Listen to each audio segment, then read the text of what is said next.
This isn't a story about perfect faith, it's about what happens when faith is all you have left.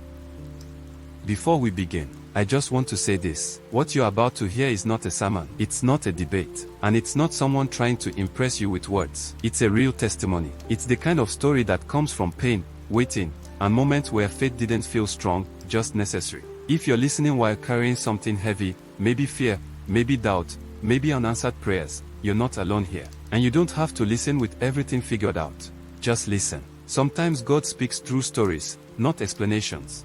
This testimony is shared to remind us that Christ still steps into real lives. Ordinary moments that don't look spiritual at all. So wherever you are right now, take a breath. And listen with an open heart. I want to start this the same way I would if I were standing in front of a small group at church, not as someone who has it all figured out, but as a mother who has been broken and carried by God. Because before all of this, I was just living life. The kind where you worry about school shoes, bedtime, and what your child wants to eat. I wasn't thinking about hospitals. I wasn't thinking about ICU rooms. I definitely wasn't thinking about death. And then suddenly, I was. I never imagined I would be the kind of mother sitting in an ICU, staring at machines, counting beeps instead of breaths, listening to sounds I didn't understand, but somehow knew were important. Every beep felt like it mattered. Every silence scared me. My daughter was 5. Just 5. She was so small on that bed, smaller than she ever looked at home, and she wasn't moving. She had tubes everywhere, wires, machines, things covering her face and chest. And somehow, all of it felt louder than my own thoughts. They told me she was in a coma. I remember hearing the word, but it didn't land right away. It felt like it floated past me, like my mind refused to grab it. A coma was something that happened to other people, something you heard about on the news, not something that happens to your child, but it was real. 3 days. 3 days she lay there without opening her eyes. 3 days of waiting. 3 days of hoping and fearing at the same time. 3 days that felt like 3 lifetimes squeezed into one room. People tell you to be strong in moments like that, but honestly, I didn't feel strong. I felt tired in a way I had never felt before. Not sleepy tired, soul tired. The kind of tired that comes from loving someone so deeply and having no control over what happens next. I prayed, but not those neat prayers you hear in church. I didn't have the strength for fancy words. I didn't have the energy to quote scriptures the way I normally would. My prayers were messy. They were half sentences. Sometimes they didn't even sound like prayers. Sometimes it was just, God, please. Sometimes it was, Lord, help me. Sometimes it was silence and tears running down my face while I stared at her. And sometimes, if I'm being honest, sometimes I was angry. I didn't shout at God, but the questions were there. Quiet, but heavy. Questions like, why her? And why now? And, did I do something wrong? And then it happened. Not once, but twice. Her heart stopped. The first time, I froze. I didn't scream. I didn't move. I watched doctors rush in while my body refused to respond. I remember thinking, this can't be happening. It felt unreal, like I was watching someone else's life. The second time, something inside me broke. I watched people move fast while I stood still. I watched professionals do what they could do, and all I could do was stand there and whisper her name under my breath. And that's when the thought came. A thought I didn't want. A thought I didn't invite. A thought I almost felt ashamed of. Lord, I believe you can heal her, but what if you don't? That's a hard thing to admit as a Christian, because we are taught to believe. We are taught to stand on faith. We are taught to trust God no matter what, and I did believe. I truly did, but belief doesn't cancel fear. And faith doesn't stop your heart from breaking when the thing you love most is slipping away.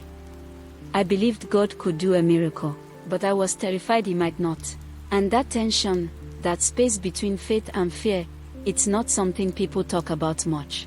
But it's real, and I was living in it every second. By the third day, I was empty. I had cried all the tears I had. My body hurt. My head hurt. My heart felt like it had been squeezed too tight for too long. I sat there holding her hand, listening to machines, praying the same simple prayers over and over. And at some point, I realized I hadn't even had water in hours. So I did something that felt almost wrong. I left the ward. Not because I wanted to, not because I had peace, but because I was human, because I needed to breathe, because my body needed something, even if my heart didn't want to move. I didn't know it then, but that walk out of the ICU was about to change everything. And that's where this story really begins. I didn't leave the ward because I had faith. I left because I was empty. That's the honest truth. I wasn't stepping out to clear my head or to pray harder or to hear from God. I wasn't even thinking straight. My body just couldn't take anymore. I realized my mouth was dry, my head was pounding, and I hadn't had water in hours. I remember walking toward the elevator slowly. Everything felt heavy. My feet felt heavy. My thoughts felt heavy. I wasn't talking to God at that point. The elevator doors closed, and I leaned back against the wall like someone who had been standing too long. I stared at the numbers as they changed, but my mind was still upstairs in that ICU room, still watching her chest, still listening for machines. When the elevator opened, it opened into a small diner area. Nothing special. Just one of those hospital diners where people come and go quietly. The smell of food, coffee, and disinfectant mixed together.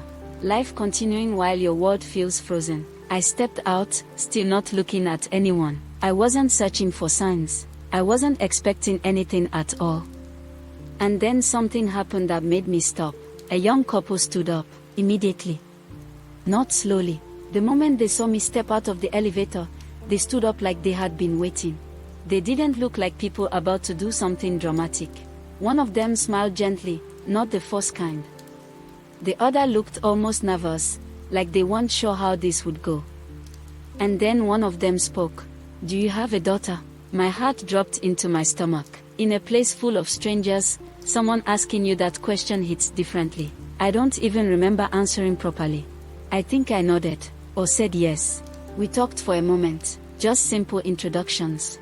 And then they said something I wasn't expecting, but somehow wasn't surprised by either. They asked if they could pray, right there. They said they felt led to pray for my daughter.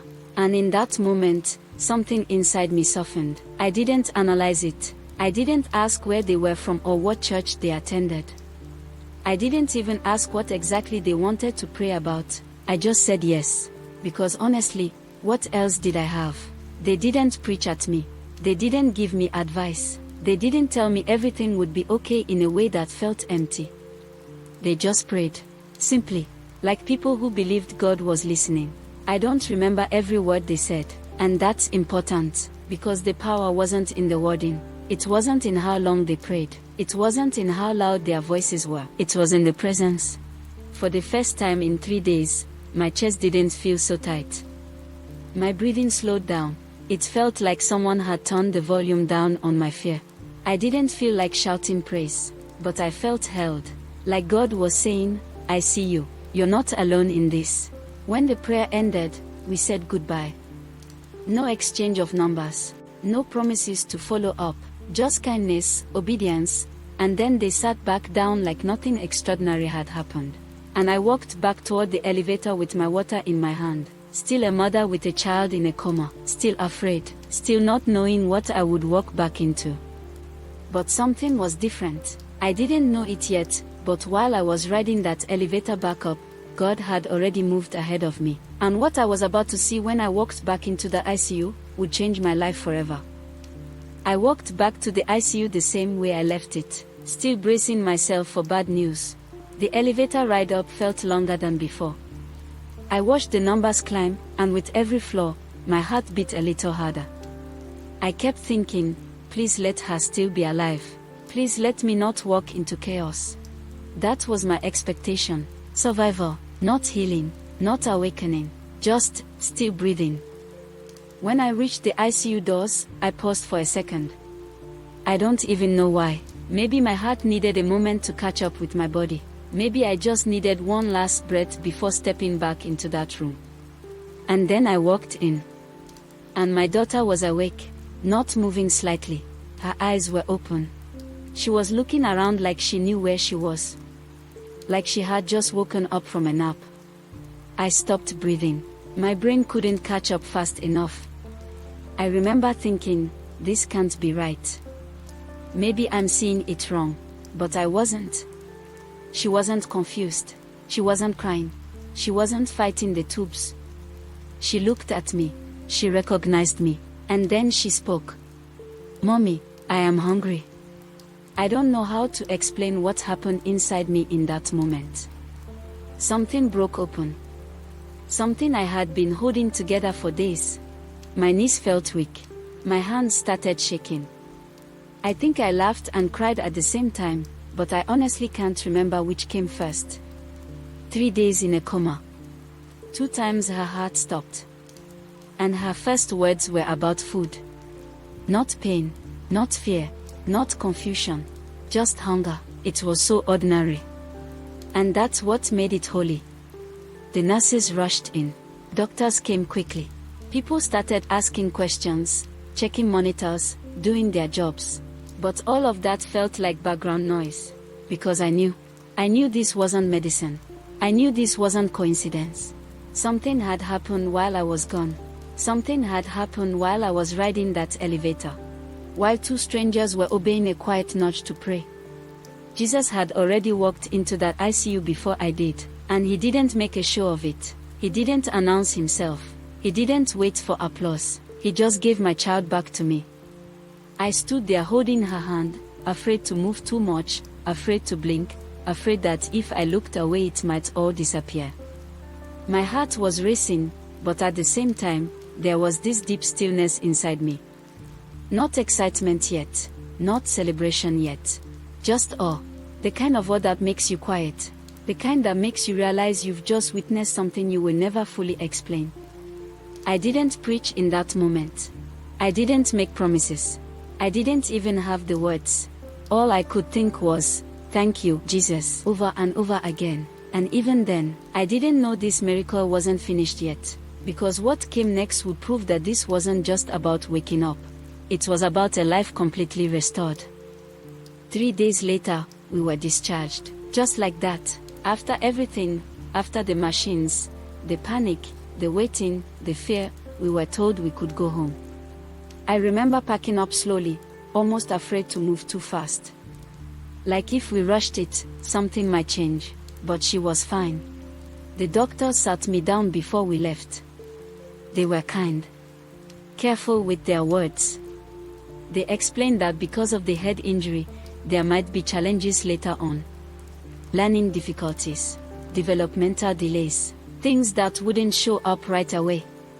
I listened. I didn't dismiss them. I didn't argue. They were doing their job. But inside, I remembered what Jesus had already done. I remembered a child who went from a coma to asking for food. I remembered a heart that stopped twice and then started again. And I held on to that quietly, without making noise about it. Life didn't turn into a movie after that. There were no headlines, no big announcements. We just went home and kept living. Big dreams. Normal life slowly filling the space where fear used to live. There were moments I watched her closely. Too closely. Every mother does after something like that.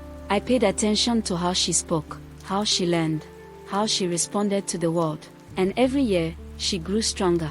Not just physically, but fully, completely. No signs of damage, no hidden struggles, no delayed future waiting to reveal itself, just grace. And now, this coming January 5th, my daughter turns 25. Sometimes I say that slowly to myself, just to let it sink in. 25. She works in aviation.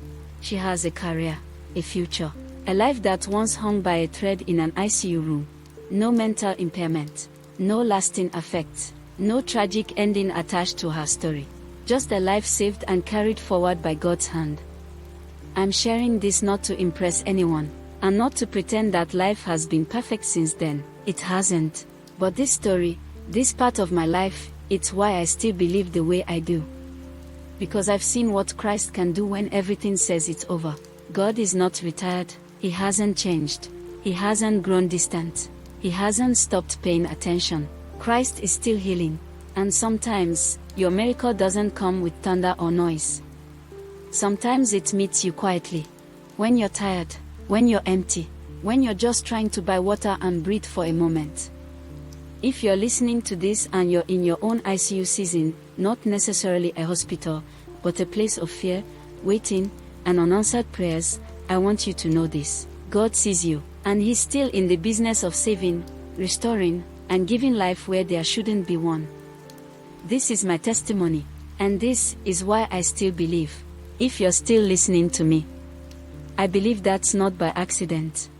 Maybe you clicked it because you're tired, because something in your life feels like it's hanging by a thread, because you've been praying, and nothing seems to be moving yet. I want you to hear this clearly. Faith doesn't mean you're not scared. Faith doesn't mean you have the right words. Faith doesn't mean you know how it's going to end. Sometimes faith is just staying. Sometimes it's just listening. Sometimes it's just saying, Jesus, I need you. If God could meet me in a hospital diner, when I wasn't even praying properly, He can meet you right where you are now. So if you can, wherever you are, just pause for a moment. You don't have to close your eyes. You don't have to kneel. Just be honest. Let's pray together. Jesus, I don't have fancy words right now, but you already know my heart. You see the situation I'm facing. You see what I'm afraid of. You see what I've been carrying quietly. I believe you are able. Even when I'm scared. Even when I'm tired. Even when my faith feels small. I ask you to step into my situation the way you stepped into that ICU. Bring peace where there is panic. Bring life where there feels like there is no hope. Strengthen me to trust you one day at a time. If healing is needed, you are the healer. If comfort is needed, you are near. If I'm at the end of myself, remind me that I'm not at the end of you. I place this in your hands, Jesus. Not because I understand, but because I trust you. Amen.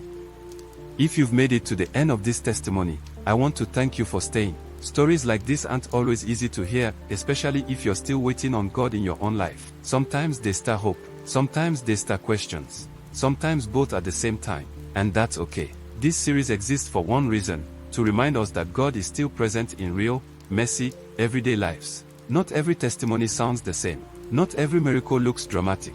But every story points back to the same truth: Christ is still working, even when we don't see it yet. If this testimony spoke to you, hold on to it. Let it sit with you. Let it remind you that your story isn't finished either. And if you're in a season where faith feels quiet, or heavy, or unsure, you're still welcome here. We'll keep sharing these stories. One testimony at a time. One reminder at a time.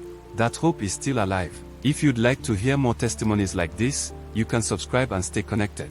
Take care of yourself. And don't lose heart.